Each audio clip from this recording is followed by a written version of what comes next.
Acclamons Jésus-Christ de Nazareth, le le roi des rois, le Seigneur des seigneurs, très très très fort. Amen. Amen. Nous bénissons Dieu d'être aujourd'hui en ce lieu pour apporter la parole de Dieu. Car c'est pour nous vraiment la raison même d'être chrétien. Témoigner Jésus. Et nous allons lire la parole de Dieu dans Luc 15,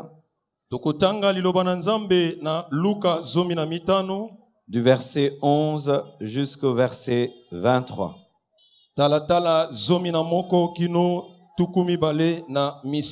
La Bible dit, il dit encore, un homme avait 2 fils. Le plus jeune dit à son père, mon père, donne-moi la part de bien qui doit me revenir. Et le père leur partageant son bien. Peu de jours après, le plus jeune fils, ayant tout ramassé, partit pour un pays éloigné.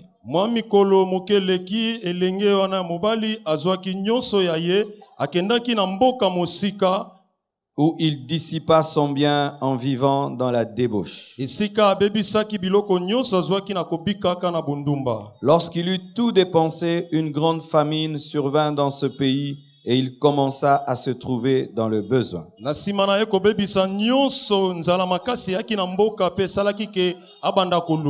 Il alla se mettre au service d'un des habitants du pays qui l'envoya dans ses champs garder les pourceaux.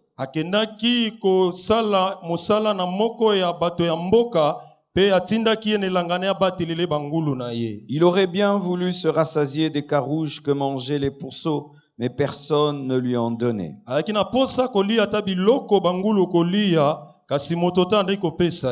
Étant rentré en lui-même, il se dit, combien de mercenaires chez mon père ont du pain en abondance, et moi ici je meurs de faim.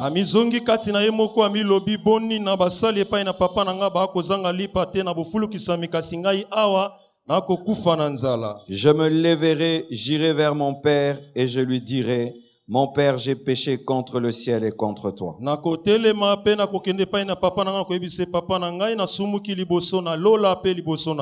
Et je ne suis plus digne d'être appelé ton fils.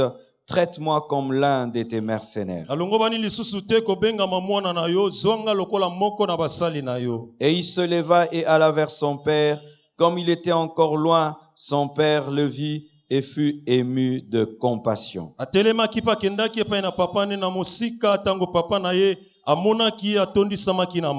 Il courut se jeter à son cou et le baisa. Le fils lui dit, mon père, j'ai péché contre le ciel et contre toi. Je ne suis plus digne d'être appelé ton fils.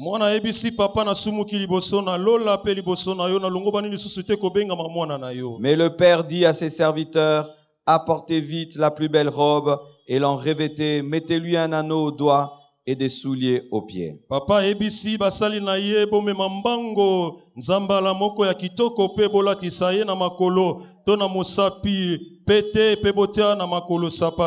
Amenez le veau gras et tuez-le, mangeons et réjouissons-nous. Alléluia. Amen. Je ne saurais lire tout le chapitre de Luc 15. Mais lorsque j'ai commencé à lire ce chapitre, il commence par le fait que certaines personnes se trouvaient mal à l'aise de voir Jésus-Christ qui côtoyait les gens de mauvaise vie.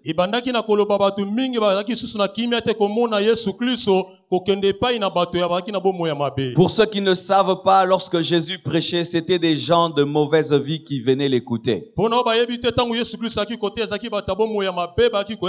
Ce n'était pas les saints qui venaient écouter Jésus, c'était des gens mauvais.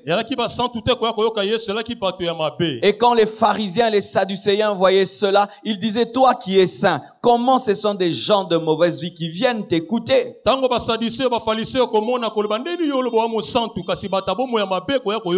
Alors Jésus, pour leur expliquer sa mission, a parlé de l'histoire de ces deux jeunes gens.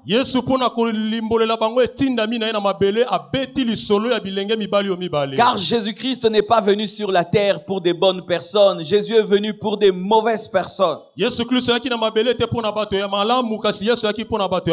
si en ce lieu, il y a quelqu'un qui dit, je suis mauvais et Dieu ne peut pas m'aimer, sache que c'est pour toi que Jésus est venu sur la terre.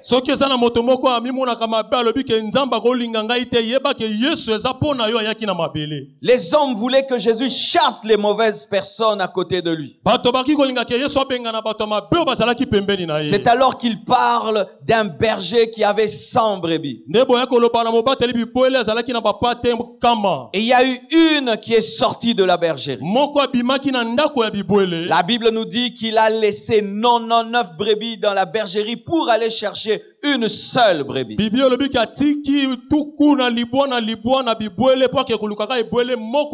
Et c'est ce que nous faisons ce soir. Nous avons quitté l'église, le confort de l'église. Nous sommes venus sur cette route parce qu'il y a une brebis de Jésus qui est en ce lieu, qui a besoin du salut.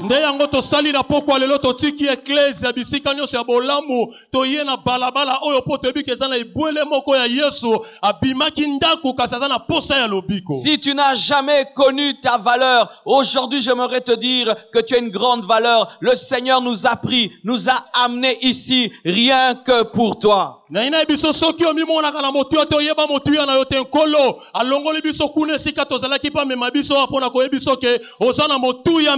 Parce que Jésus savait que tu habites dans les parages. Jésus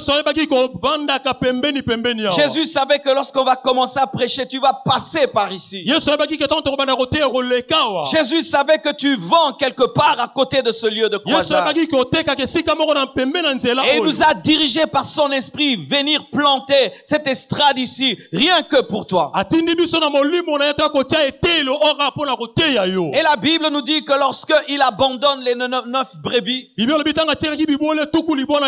il trouve la seule, il est rempli de joie. Et Jésus donne encore une autre image d'une femme qui avait perdu un bijou. Elle avait beaucoup de bijoux, mais elle a perdu qu'un seul bijou. Qu'est-ce qu'elle a fait?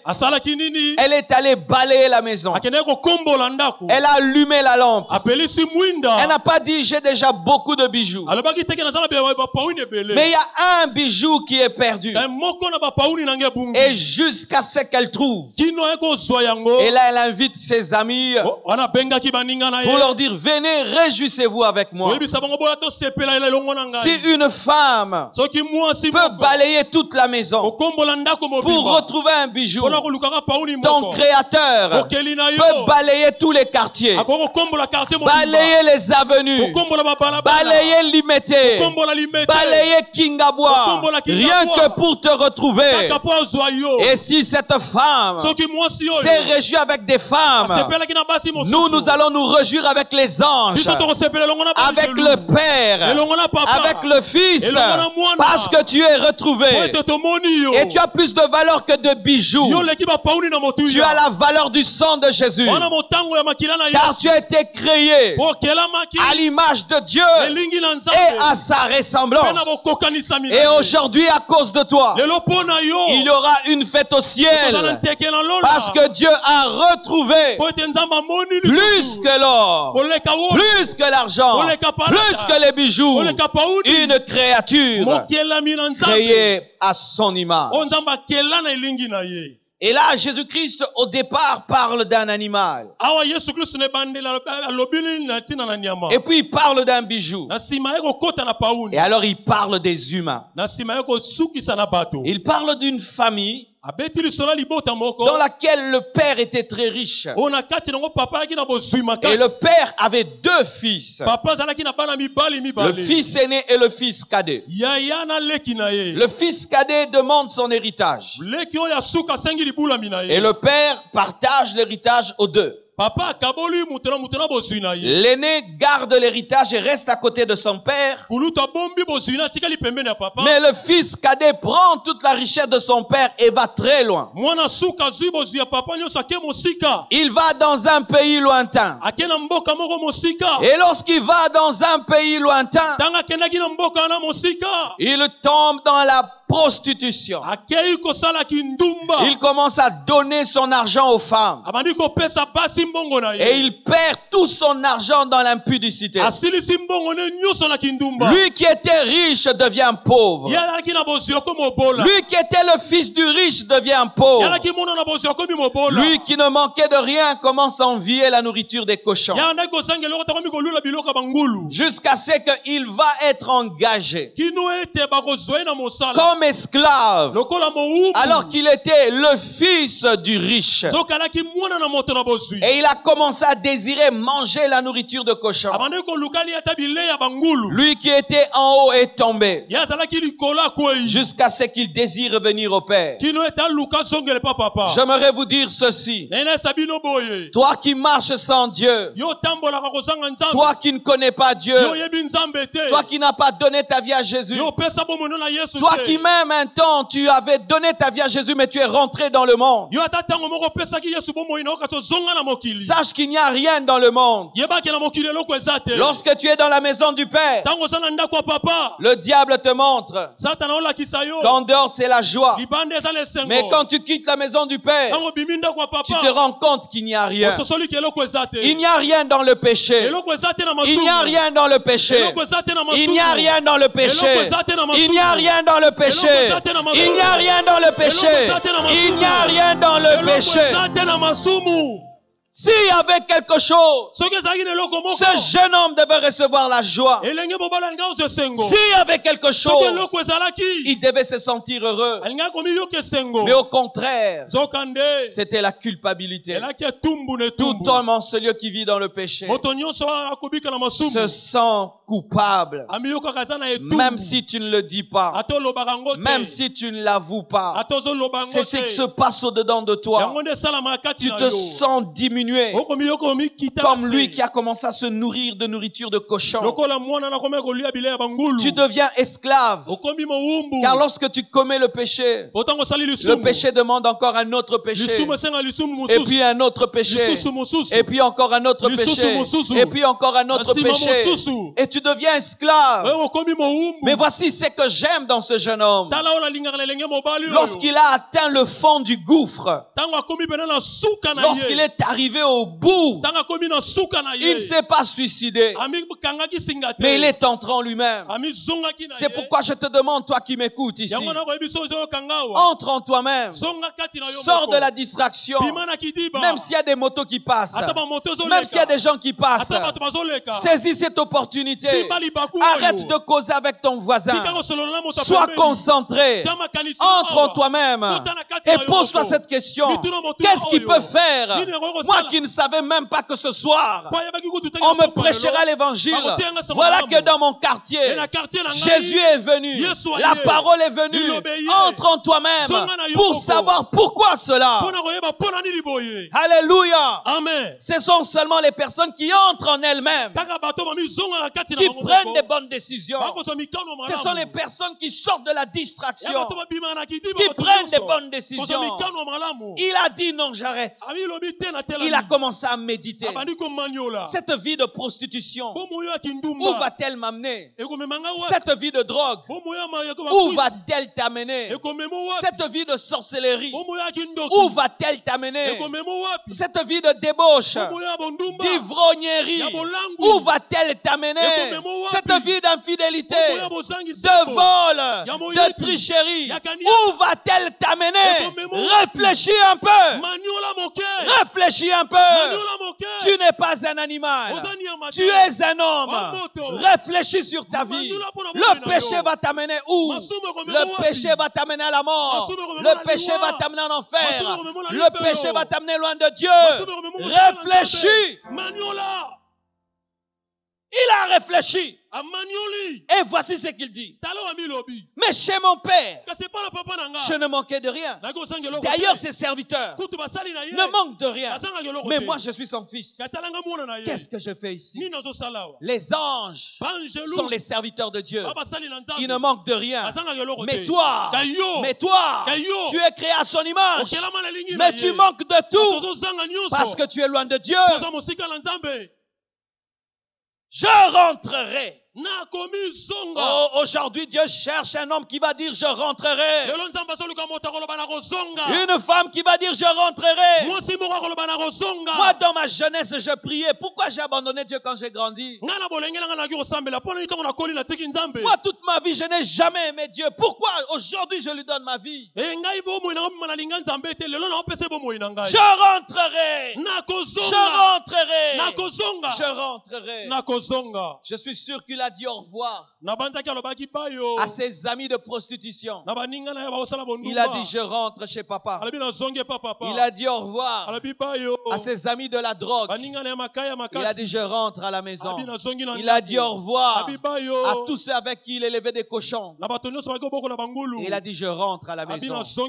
Aujourd'hui tu diras au revoir à tous tes amis de péché, à tous tes amis de péché, à tous tes amis de péché. Aujourd'hui tu diras au revoir à tous tes amis de péché, car tu rentres auprès de Jésus-Christ. Et la Bible nous dit, alors qu'il marchait de loin, son père l'a vu.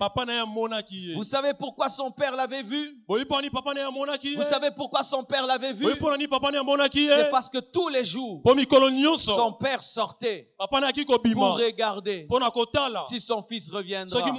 Tous les jours, il regardait quand est-ce qu'il reviendra.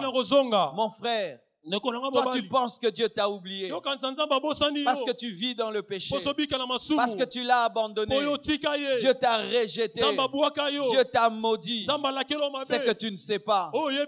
Dieu tous les jours attend le jour où tu vas te repentir. Dieu tous les jours attend le jour où tu vas revenir.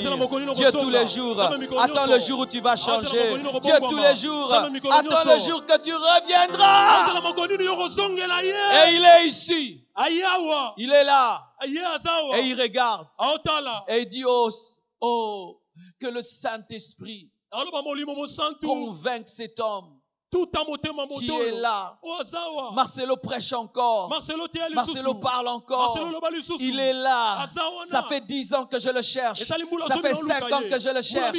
Prêche encore. Il est là. Parle encore. Il est là.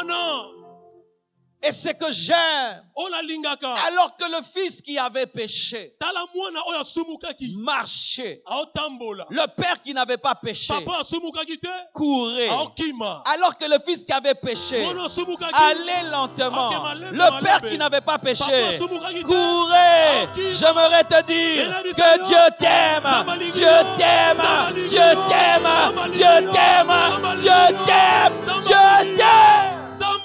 Alléluia. Amen. Lorsque notre repentance marche, l'amour de Dieu court. Lorsque nos efforts marchent, l'amour de Dieu court. Celui que tu cherches t'a déjà recherché. Avant même que tu pries, c'est ce que tu diras. Regarde ton voisin, dis-lui Dieu t'aime beaucoup. Celui de gauche, dis-lui Dieu t'aime beaucoup. Dis-lui Dieu t'aime beaucoup. Quiconque entend ma voix, dis à ton voisin, Dieu t'aime beaucoup. Même à la maison, dis à ton voisin, Dieu t'aime beaucoup. Même dans la boutique, dis à ton voisin, Dieu t'aime beaucoup. Même sur la moto, dis à ton voisin, Dieu t'aime beaucoup. Dieu t'aime beaucoup. Alléluia. Amen. Et quand il revient, il demande à son père pardon. Et il est tellement culpabilisé. Et il ne demande pas beaucoup. Il dit, si seulement je peux être ton serviteur. Mais le père dit non. Même si tu as péché, tu ne peux pas être mon serviteur. Et une fête a été faite. Et on a tué le veau gras parce qu'il était revenu. J'aimerais vous dire que le veau gras a déjà été tué. Jésus-Christ de Nazareth est déjà mort à la croix afin que toutes les créatures de Dieu qui se sont égarées par le péché puissent rentrer à la maison. Mais bien aimés, nous ne sommes pas venus pour votre argent. Il n'y aura même pas d'offrande. Il n'y aura même pas un panier d'offrande ici. Nous ne sommes pas venus pour votre argent. Nous ne sommes même pas venus nous faire voir. Il n'y a même pas d'affiche. Dieu nous a dit de venir ici et de parler de son amour. C'est tout ce que nous sommes venus faire, afin que celui qui est perdu puisse revenir à la maison. Je te rassure que si ce soir tu te répands et tu ouvres ton cœur à Jésus, Dieu va te pardonner tous tes péchés. Depuis que tu es né jusqu'aujourd'hui, il va inscrire ton nom dans le livre de vie. Il va te donner le Saint-Esprit. Et si tu meurs, tu n'iras pas en enfer, mais tu iras au paradis. C'est le plus grand cadeau que Jésus nous donne. C'est pourquoi ne résiste pas à l'appel de Dieu. Ne résiste pas à la grâce de Dieu. Ne résiste pas à l'amour de Dieu. Ce soir, prends une décision. Et dans les années qui viennent, un jour peut-être, tu seras toi aussi sur une estrade. Et tu prêcheras l'évangile de Jésus. Et plusieurs seront sauvés. Que Dieu vous bénisse. Et qu'il vous bénisse. Et qu'il vous bénisse abondamment. Amen. Alléluia.